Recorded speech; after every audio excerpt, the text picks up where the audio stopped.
Instead of giving your kids the things you've never gotten as a kid, why not teach them these 3 parenting tips on money that you've never been taught before? Okay, let's get into the video. Hey, what's up you guys? Lukas here from excelwealth.com. Great that you joined in today, because in today's video, I want to share with you the 3 parenting money tips that you've never gotten as a kid, and that's why you're actually getting those things for your kids that they really don't need to. Now, before we go into the video, of course, if you haven't subscribed to the channel yet, be sure to hit that subscribe button, because that's the way how we can grow our community. And of course, if you haven't gotten a copy of my book yet, be sure to click the link down below in the description to get your own copy right now. Okay, let's get into the video. Now, the first parenting tip on money that I want to give you is that money is a tool. Teach your kids that money is a tool. It is not something you just want to own, but a tool is something that we use. And yes, money should be used. So the moment we make money, okay, that's okay. It's clear that we have to make money. Now, it doesn't really matter how old your kids are. My kids are only like 4 and 5 and 6 years old. And yet I teach my kids that money is a tool. What do we do with the tool? Yes, we use it. You know, my kids play with all kinds of tools in their toolbox. And what do I tell them? So what do you use a hammer for? You hammer with it. And you can put nails in a wooden board or anything like that. Yes, money is just like that. Now, the thing is with money, yes, all of a sudden we give different values to it. But to younger kids, the cool part is they have no idea on values on money. And this is the interesting part. It is up to you as a parent what you want to do with that. Teach your kids that money is just a tool to get to the goals that you really wanted to achieve. Now, because money is just a tool, the only thing what you need to know is know how to use the tool. If you don't know how to use the tool well, what happens is it'll just be on a shelf and, you know, it's just catching some dust. The same idea applies to money. If you don't know what to do with actual money, what you see very often is that people just leave it in their savings account on their banks and it doesn't do anything. And the moment we all of a sudden need to use it, we don't know how to use it, or there's not enough of it all of a sudden, because you've never used the money as it should be. Because money is just a tool, the more you use it, the more you know how to use it and utilize it and maximize its power. If you use the tool very, very little, what happens is all of a sudden it's something precious. You know, like the camera that you're using. Maybe you bought it for $1,000 and you think, oh, you know, it's because it's very expensive, I'm not going to use it very often. The more you use it, the better you become at using it. And that's the whole idea behind using tools. Same idea for money. The more you use the money, the easier it gets to get more money as well. Because in the end, you got to use it. It's about using the tools. Now, there's one more thing within the whole toolbox idea. Money doesn't make you happy. And this is something that you should be teaching your kids as well. Money doesn't make you happy. But I'll tell you this. Money does solve your money problems. And it sounds very obvious. Yes, I get it, I know. But money doesn't solve the problem that you have. Like, for example, if you have a relationship problem, it's not because you don't have enough money. Well, most likely it's linked in some way. But I'll tell you this, money solves money problems. Communication saves relationships. So in the end, money doesn't make you happy. It only solves the money problems you might have. But the moment you have a good relationship with money, most likely, you won't have any money problems. And that's the interesting part as well. So again, money is just a tool. Teach your kids that money is just a tool. Don't hang on to the value of money too much. Because, you know, that $100 bill will always be $100. But yes, over time, inflation will catch up and the $100 is not valued $100 anymore. So yeah, use it as a tool. Then you'll just be totally fine. Now, the second lesson that I want to give to you that you should be teaching your kids on money is that the more money you have doesn't mean that you're better than those people who might not have as much as you do. It's all about the happiness itself. You don't have to have $1 million to be happy. Take a look around. There are lots of people who have $1 million on their bank accounts, or at least in net worth, in value, in wealth. They have $1 million. Now, if you take a look at them, are they more happy than those people who live in a village maybe, who have no money, who live in a small home, but have everything that their heart desires? Well, who seems more happy? Those people who seem very rich? or those people who just have everything they want to. Now, in the end, teach your kids it's not about having the amount of money. Teach your kids about the happiness behind money. And it's totally fine if you have less, but if you have more in happiness, that's your formula. So it's not about having the amounts of money. Now, I teach my kids the value of money. What I do is we play a game every month again. Now, I give them allowance. I only give them $2 every month. And I give them in separate coins so that they have the feeling, hey, wow, I'm actually touching money. But yes, every month I give them $2. I give my kids 3 choices every month again. The first choice is you can save your money. That means you can just put it in your lion, because they got a lion. You can put it in your lion, leave it there. The moment you need it, you can take it out. That's the first choice. But by saving money, nothing happens. You're just putting it in a lion. It's just there. You can use it whenever you want to. Now, the second thing is you can invest the money. So my kids are 4 and 6 years old. They don't really know what investing is. So I tell them, it's putting it in a place that will make it more. But you cannot touch it. And my kids are like, but Daddy, it's my money.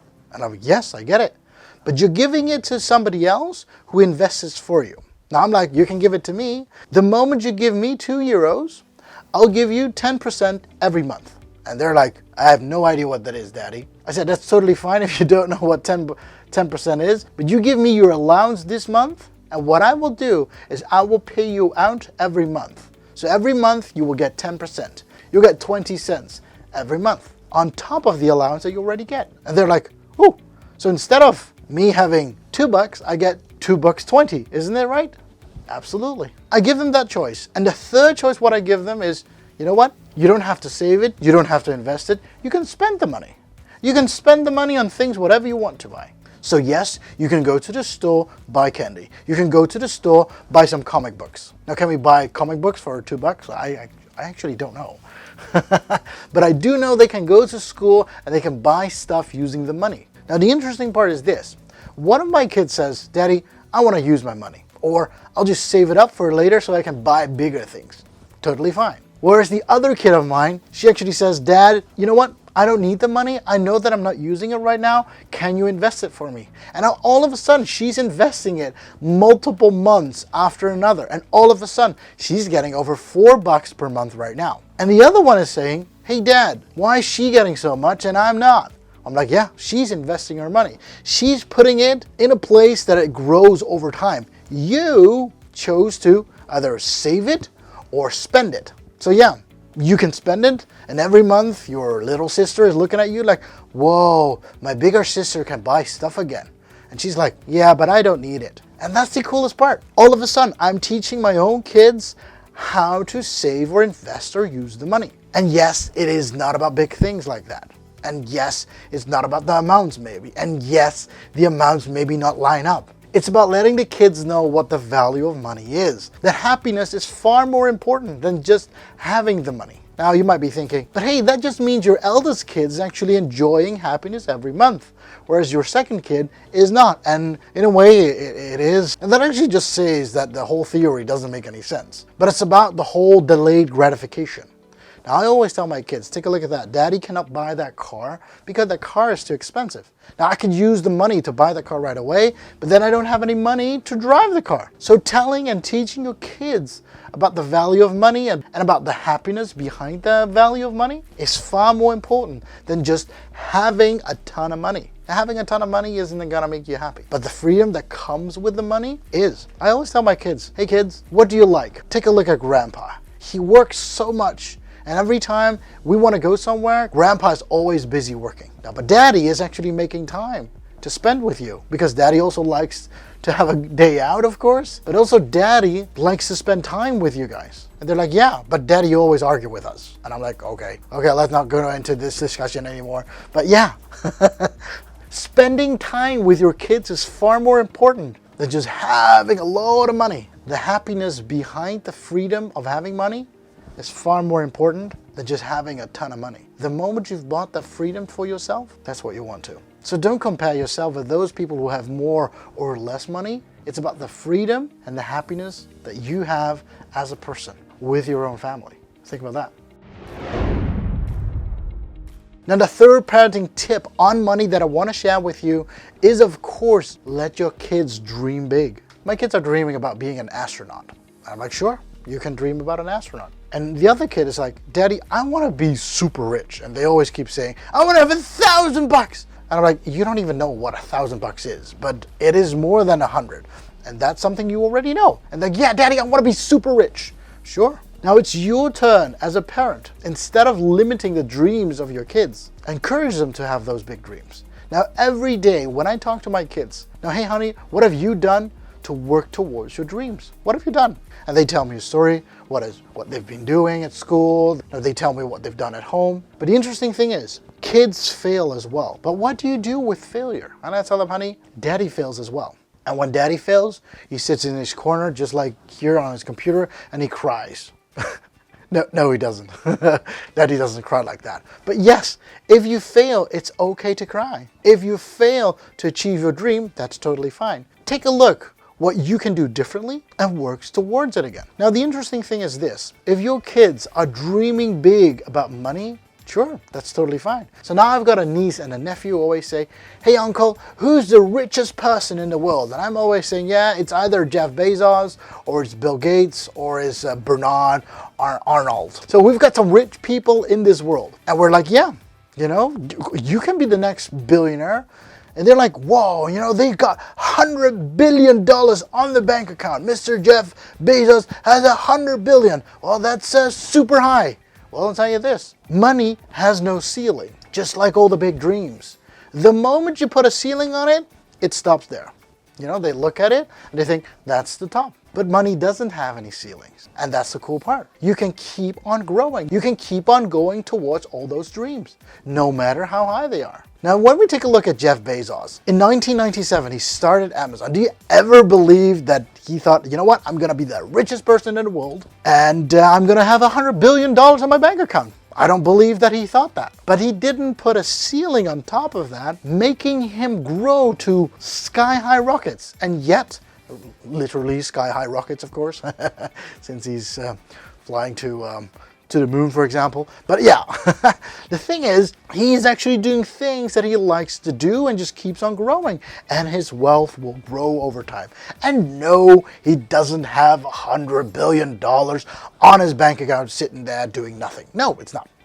No, he has a wealth of over $100 billion. But the interesting thing is this. He was the first person achieving $100 billion as net worth in 2018. And that's the interesting part. But before that, we had the first person becoming a billionaire. And that was John D. Rockefeller back in 1916, just, during the First World War. That was the first time that one person achieved $1 billion.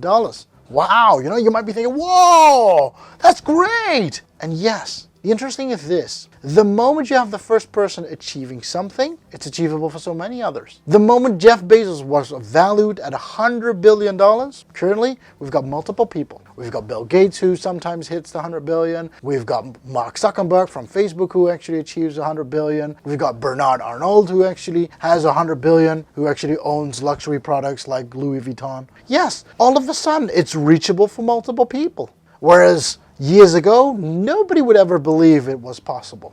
So yeah, there is no ceiling on top of money. And that's what your job is as a parent. And this is why you should tell your kids, dreaming big about money, that's totally fine. Make it realistic, give it a plan. Tell them and ask them how they would like to achieve it. And that's the way how your kids will be able to achieve it.